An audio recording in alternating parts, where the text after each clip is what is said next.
So write the equations of motion for a freely falling body. Consider, so on the top of a building, a person is standing and is releasing a stone.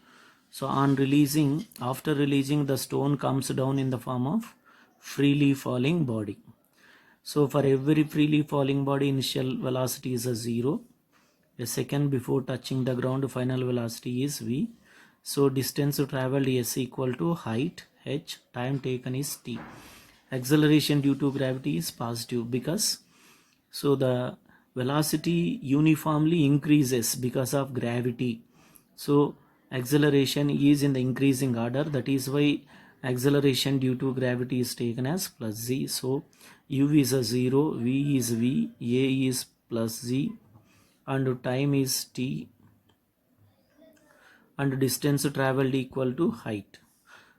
So we know that first equation of motion, v is equals to u plus at.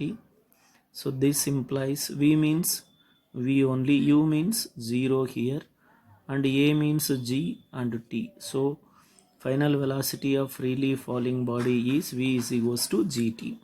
Second one, we know that second equation of motion, s is equals to ut plus half at square. S is taken as h, and u means 0, 0 into t, 0, plus 1 by 2, a means plus g t square. So h is half gt square. So it is a second equation for the freely falling body. And third equation of motion, we know that v square minus u square is equals to 2as. This implies v means final velocity, v is v, and u means 0, 0 square means 0, equal to 2 into a means g, s means h. V square minus 0 means v square. So v square is equals to 2gh. It is the third equation of motion.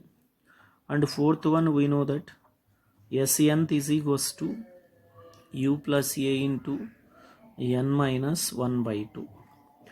So this implies s means h, hnth is equals to u means 0 plus a means g, n means n only, but here n is the time. So this implies hnth is equals to g of n minus 1 by 2. So it is a fourth equation of motion for a freely falling body. So these are equations of motion for a freely falling body.